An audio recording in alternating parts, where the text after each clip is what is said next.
पाकिस्तान और अफगानिस्तान के बीच बॉर्डर और तहरीके तालिबान पाकिस्तान को लेकर जारी तनाव अब पानी को लेकर और उबलने वाला है। दोनों देशों के बीच पानी पर वॉर होने जा रहा है, क्योंकि पानी पर तकरार शुरू हो गई है और अब प्रहार की बारी है। दरअसल आज हम बात कर रहे हैं पाकिस्तान की एक बेहद अहम नदी जिसका नाम है कुनार नदी। इस नदी पर अब तनातनी की नाव चल पड़ी है। कुनार नदी को भी सिंधु नदी की तरह पाकिस्तान के लिए जीवन रेखा माना जाता रहा है। कुनार नदी भी खासकर खैबर पख्तूनख्वा के दूर दराज इलाकों के लिए बेहद जरूरी है। कुनार नदी लगभग 500 किलोमीटर लंबी है। इसकी शुरुआत खैबर पख्तूनख्वा के चित्राल इलाके से होती है, फिर ये अफगानिस्तान के कुनार और नंगरहार प्रांत से गुजरते हुए काबुल नदी में मिलती है। यह सिर्फ एक नदी नहीं बल्कि कई नदियों से जुड़ा एक पूरा जल तंत्र है, जिस पर सिंचाई, पीने का पानी और हाइड्रो इलेक्ट्रिक बिजली निर्भर करती है। अब इस नदी को लेकर एक बड़ी घटना ने पाकिस्तान में मुनीर और शहबाज सरकार की नींद उड़ा दी है। पहलगाम हमले के बाद भारत ने सिंधु जल समझौते से खुद को पहले ही अलग कर लिया, जिसने पाकिस्तान की हालात खराब कर दी। तो अब अफगानिस्तान ने भी कुनार नदी के पानी को लेकर बड़ा फैसला लिया है।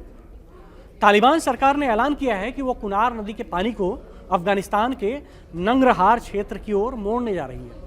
द काबुल ट्रिब्यून की रिपोर्ट के मुताबिक अफगान प्रधानमंत्री कार्यालय के आर्थिक आयोग की टेक्निकल कमेटी ने कुनार नदी से दारुंटा बांध तक पानी ट्रांसफर करने के प्रस्ताव को मंजूरी दे दी है।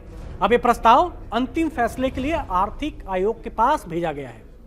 तालिबान सरकार का कहना है कि ये फैसला पानी की भारी कमी को देखते हुए लिया गया है। अगर ये प्रोजेक्ट लागू होता है तो नंगरहार की कई खेती योग्य जमीनों को पानी मिल सकेगा और वहां की कृषि समस्या काफी हद तक सुलझ सकती है। लेकिन इस फैसले का सीधा असर पाकिस्तान पर पड़ेगा। कुनार नदी का पानी अगर अफगानिस्तान में ही रोक लिया गया या डाइवर्ट कर दिया गया तो खैबर पख्तूनख्वा में पानी का फ्लो कम हो सकता है। इसका मतलब है कि वहां सिंचाई, पीने के पानी की सप्लाई और हाइड्रो पावर प्रोजेक्ट्स बुरी तरह प्रभावित हो सकते हैं।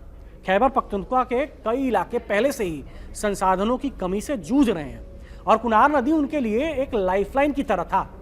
ये पूरा मामला ऐसे वक्त पर सामने आया है जब भारत की ओर से सिंधु नदी के पानी को लेकर सख्त रुख अपनाया जा चुका है। अब अफगानिस्तान का ये कदम पाकिस्तान के प्रधानमंत्री शहबाज शरीफ और सेना प्रमुख असीम मुनीर के लिए एक नई चुनौती बन सकता है। एक तरफ भारत के साथ जल विवाद, दूसरी तरफ अफगानिस्तान भी कुनार नदी पर कंट्रोल की तैयारी कर चुका है। ऐसे में पाकिस्तान के लिए आने वाले समय बहुत ही गंभीर संकट वाला हो सकता है।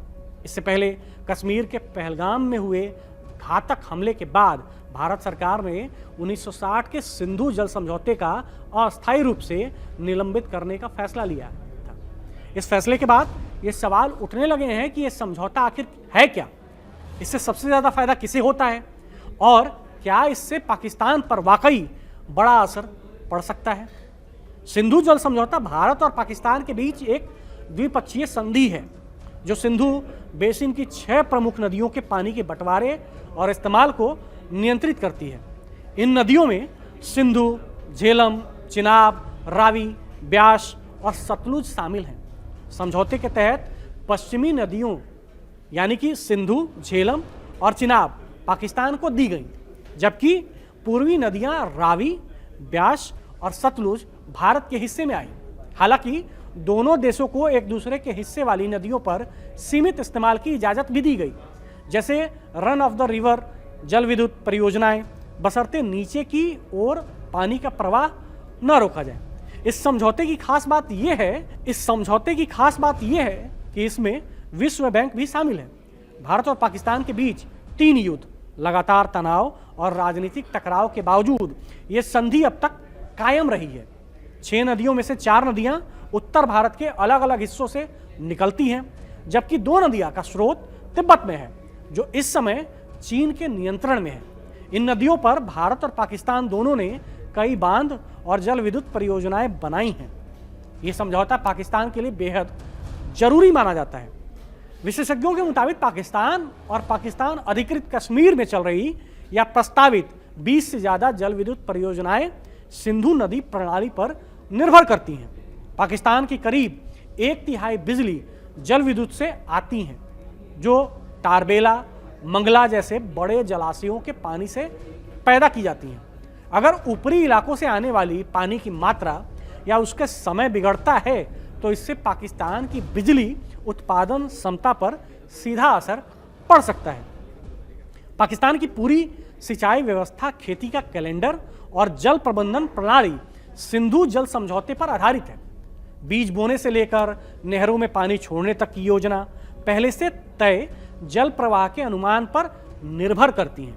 अगर समझौता निलंबित रहता है और भारत नदी के प्रवाह से जुड़ा डेटा साझा नहीं करता तो पाकिस्तान सूखे और बाढ़ दोनों के खतरे के प्रति ज्यादा कमजोर हो सकता है।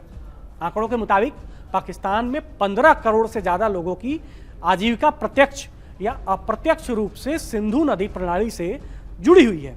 खेती, खाद्य उत्पादन, बिजली और आर्थिक गतिविधियों के लिए ये नदी पाकिस्तान की जीवन रेखा जैसी है। यही वजह है कि ये समझौता पाकिस्तान के लिए रणनीतिक रूप से बेहद जरूरी माना जाता है। हालांकि विशेषज्ञ ये भी कहते हैं कि इसका असर तुरंत नहीं दिखेगा। ऐसा नहीं है कि भारत आज फैसला ले ले और अगले दिन पाकिस्तान में पानी की कमी हो जाए। भारत द्वारा नदी के प्रवाह में कोई बड़ा बदलाव करने या पानी मोड़ने में कम से कम 2 साल लग सकते हैं। पश्चिमी नदियां बहुत विशाल हैं और मई से सितंबर के बीच बर्फ पिघलने के कारण इनमें पानी की मात्रा काफ़ी ज़्यादा होती है। मौजूदा ढांचे के साथ भारत के लिए सारा पानी रोक पाना आसान नहीं है। इसके अलावा भारत की ज़्यादातर जल विद्युत परियोजनाओं में पानी जमा करने की क्षमता भी सीमित है। कुल मिलाकर सिंधु जल समझौते का निलंबन पाकिस्तान के लिए एक बड़ा रणनीतिक और मनोवैज्ञानिक झटका जरूर हो सकता है, लेकिन इसका असर धीरे धीरे और लंबी अवधि में दिखाई देगा। उसी तरह कुनार नदी सिर्फ पानी का स्रोत नहीं, बल्कि इस पूरे इलाके की राजनीतिक, सुरक्षा और अर्थव्यवस्था से जुड़ा एक संवेदनशील मुद्दा बन चुकी है। आने वाले दिनों में इस पर क्या फैसला होता है, उस पर पूरे क्षेत्र की नजरें टिकी रहेंगी।